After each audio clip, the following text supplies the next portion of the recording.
जी dear student, आज का जो हमारे पास टॉपिक है वो है multiplication of two matrix.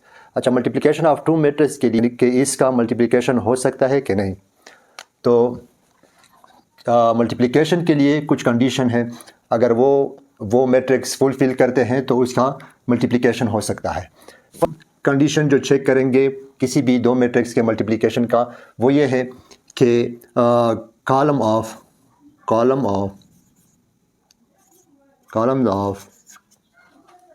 first matrix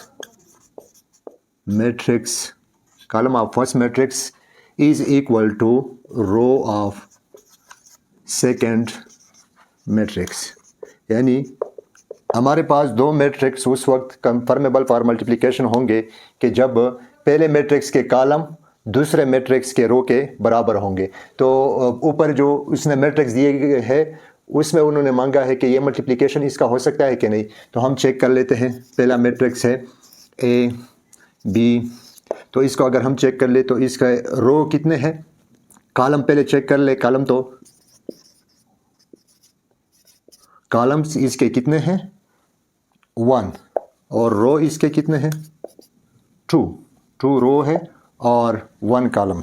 तो पहले जो नंबर का क्वेश्चन है इसमें 2 से नीचे जो हमारे पास होते हैं वो कॉलम होते हैं और सीधे हॉरिजॉन्टली जो होते हैं वो रो होते हैं। तो पहले में कॉलम्स की तादाद 1 है और रो की तादाद 2 है। दूसरे को चेक कर लेते हैं। इसमें बी में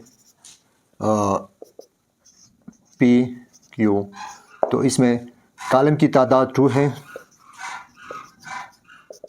है और रो की तादाद यहाँ पे भी कॉलम जी ठीक है। अच्छा, रो की तादाद कितनी है 1 है। फिर तीसरे को चेक कर लें 3, इसको चेक कर ले 3 हमारे पास C is equal to 1 minus 1 minus 2 1। इसको चेक कर लें तो C में कॉलम की तादाद कितनी है 1 2 कॉलम की तादाद है और रोज़ की तादाद कितनी है 2 रो है, 2 कॉलम और 2 रो है। फाइनली डी को देख लें, फिर उसके बाद हम चेक कर लेंगे कि कौन कौन से एक दूसरे के साथ मल्टीप्लाई हो सकते हैं। तो डी में अगर हम देख लें तो ये पी आर एस, इसमें अगर कॉलम की तादाद चेक कर लें तो 1 2 3, तो 3 कॉलम है।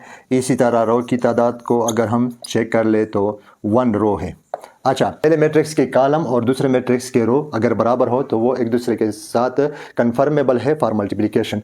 तो हम चेक कर लेंगे। यहाँ पे देख लें कॉलम की तादाद 1 है और यहाँ पे रो की तादाद 2 है। तो हम किस तरह चेक कर लेंगे कि हम कॉलम की तादाद इसमें 1 है और अब हम रो जिसमें 1 हो उसमें चेक कर ले। यहाँ पे चेक कर ले तो रो की तादाद 1 है। तो इसमें ए और D, A and D are conformable for multiplication. A और डी कंफर्मेबल फॉर मल्टीप्लिकेशन। फिर चेक कर लेते हैं ए और बी भी कंफर्मेबल है, ए एंड बी, क्योंकि अगर हम देखें तो ए में कॉलम की तादाद 1 है और बी में रो की तादाद 1 है, ये भी कंफर्मेबल है। फिर चेक कर लें। अच्छा, इसमें और कौन कौन से कंफर्मेबल है, ए डी और ए भी तो हो गए। फिर सी ए को चेक कर ले। सी यहाँ पे है, सी में कॉलम की तादाद 2 है और यहाँ ए में कॉलम की तादाद रो की तादाद 2 है, तो ये भी कंफर्मेबल है। और फिर उसके बाद बी को चेक कर ले। बी में कॉलम की तादाद 2 है और सी में रो की तादाद 2 है, तो इस वजह से बी सी भी कंफर्मेबल फॉर मल्टीप्लिकेशन है। और आखिर में लास्ट में ए डी को चेक कर ले। ए में कॉलम की तादाद 1 है और डी में रो की तादाद 1 है, तो इसलिए ये भी कंफर्मेबल है फॉर मल्टीप्लिकेशन। जी डियर स्टूडेंट, इससे पहले हमने पढ़ा था कि कोई भी दो मैट्रिक एक दूसरे के साथ जब मल्टीप्लाई होते हैं तो इसके लिए क्या ज़रूरी होता है, वो हम पहले वीडियो में पढ़ चुके हैं। क्वेश्चन नंबर 2 दिया गया है, if A is equal to एक मैट्रिक्स दिया गया है, बी मैट्रिक्स दिया गया है। पहला क्वेश्चन है it is possible to find A B, क्या ये मुमकिन है कि हम ए और बी को मल्टीप्लाई करें। तो चेक कर लेते हैं। चेक करने का तरीका यह है कि पहले मैट्रिक्स का जो कॉलम है और दूसरे मैट्रिक्स के रो, यानी first matrix column is equal to row of second matrix, यानी फर्स्ट मैट्रिक्स के कॉलम की तादाद और सेकेंड मैट्रिक्स की रो की तादाद अगर ये बराबर हो तो ये पॉसिबल है कि हम ए और मल्टीप्लाई भी कर सकते हैं। तो यहाँ पे देखिए 1 2 और यहाँ पे रो की तादाद 1 2, तो ए बी यानी A multiply B is possible. तो हमने देखा कि ए और बी के जो मल्टीप्लिकेशन है वो पॉसिबल है। अब दूसरा क्वेश्चन इसने दिया गया it is possible to find B A, क्या हम ये भी मालूम कर सकते हैं कि बी है बी और ए, यानी इसको अगर उल्टा किया जाए तभी ये मल्टीप्लाई हो सकता है कि नहीं। तो यहाँ पे चेक कर ले, बी फर्स्ट आएगा तो यहाँ पे कॉलम की तादाद 1 है और यहाँ पे ए में रो की तादाद 2 है, तो it is not possible, B A is not possible क्योंकि कॉलम और रो की तादाद बी ए में बराबर नहीं है। थर्ड क्वेश्चन है कि फाइंड द पॉसिबल प्रोडक्ट, यानी यहाँ पे हमने ए बी मालूम करना है, तो ए बी को फाइंड आउट करते हैं। पहले ए को लिख लेते हैं 1 -1 0 2 1 मल्टीप्लाई बाई बी मैट्रिक्स 3 -2। अच्छा, यहाँ पे इसकी जो मल्टीप्लिकेशन है, पहले तो हमने ये मालूम किया कि आया ए और बी एक दूसरे के साथ मल्टीप्लाई हो सकते हैं कि नहीं। हमने देखा कि ये कंडीशन को फुलफ़िल करते हैं, तो इसलिए ये पॉसिबल है कि ए और बी मल्टीप्लाई हो सकते हैं। यहाँ पे जब हम मल्टीप्लिकेशन करते हैं तो थोड़ा सा कंडीशन चेंज हो जाता है। यहाँ पे जब मल्टीप्लाई करेंगे तो फिर पहले हम रो को पहले कॉलम के साथ मल्टीप्लाई करेंगे, यानी ये रो कॉलम के साथ मल्टीप्लाई हो जाएगा। फिर यहाँ पे अगर और डिजिट होते, यानी मैट्रिक्स के और पार्ट्स होते, तो यही रो फिर दूसरे के साथ मल्टीप्लाई होता। यहाँ पे चूंकि एक कॉलम दिया गया है सेकंड में, तो इसी वजह से ये जो रो है ये इसी कॉलम के साथ मल्टीप्लाई हो जाएगा। इसी तरह ये दूसरा रो भी इसी के साथ मल्टीप्लाई हो जाएगा। चलो हम देखते हैं किस तरह हम करेंगे।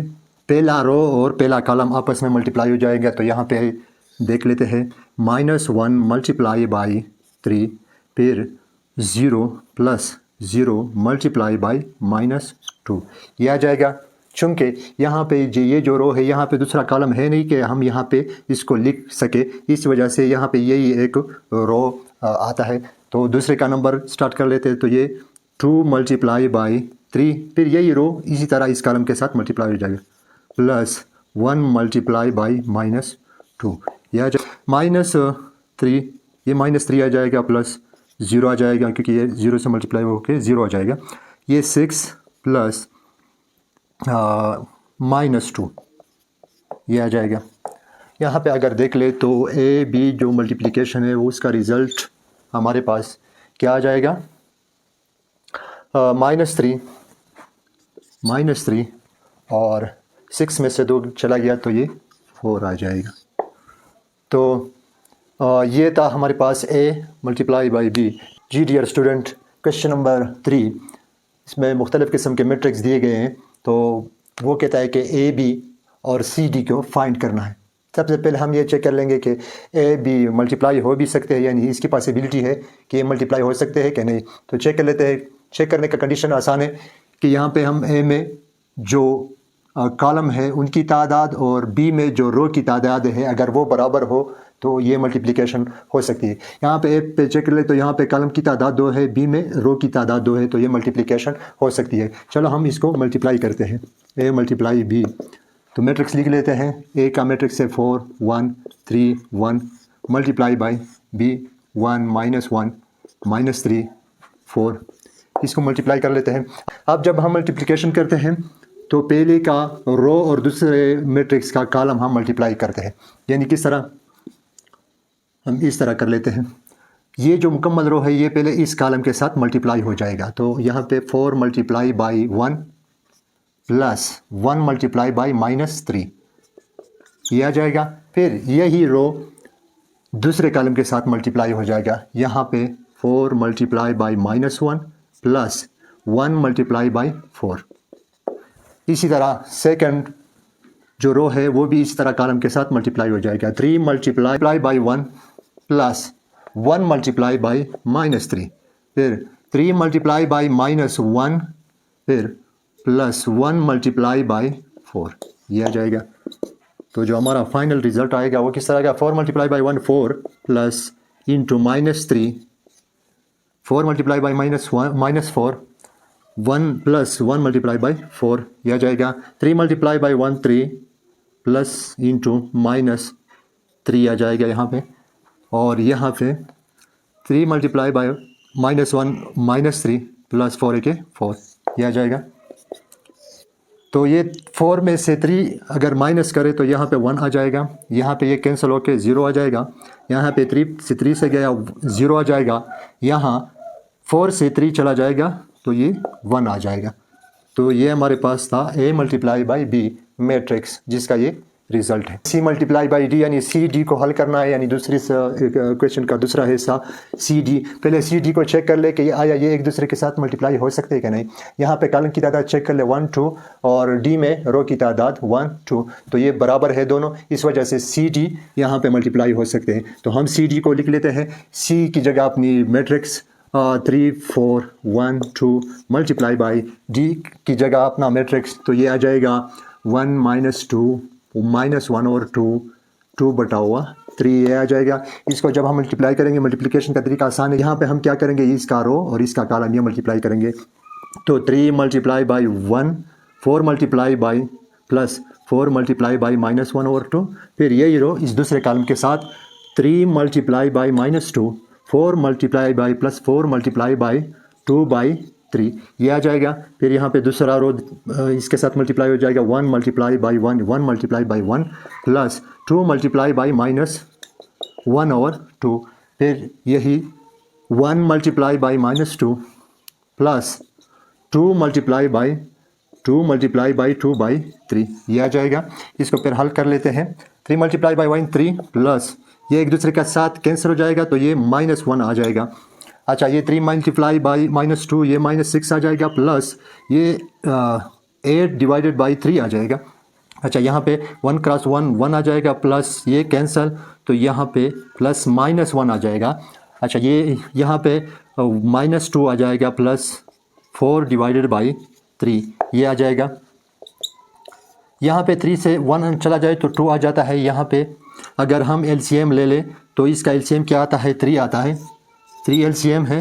तो यहाँ पे हम आ जाएगा 18 आ जाएगा, यहाँ पे ये 18 आ जाएगा, और फिर प्लस 8 उसी तरह आ जाएगा क्योंकि नीचे इसके LCM मौजूद है। तो ये क्या आ जाएगा, ये आ जाएगा -10 डिवाइडेड बाई 3।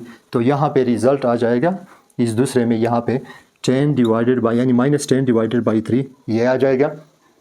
और यहाँ पे अगर हम देखें तो 1 -1 तो ये 0 आ जाएगा, और यहाँ पे -2 और 4 डिवाइडेड बाई 3 इसका LCM ले लेते हैं। इसका LCM 3 आता है, तो पहले में 3 है नहीं तो इसको 3 से मल्टीप्लाई करेंगे तो ये -6 आ जाएगा। 3 मल्टीप्लाई बाई 2 -6 प्लस 4 उसी तरह आ जाएगा क्योंकि इसके नीचे इसका LCM मौजूद है। तो ये क्या आ जाएगा, -2 डिवाइडेड बाई 3, तो ये यहाँ पे लिख लेंगे -2 डिवाइडेड बाई 3। तो ये हमारे पास फाइनल रिज़ल्ट आ गया। डियर स्टूडेंट, ये हमारे पास फाइनल रिज़ल्ट आ गया क्वेश्चन नंबर 3 का, यानी क्वेश्चन नंबर 3 का हमारे पास रिज़ल्ट आ गया। हमने दोनों जुज़ इसके हल किए।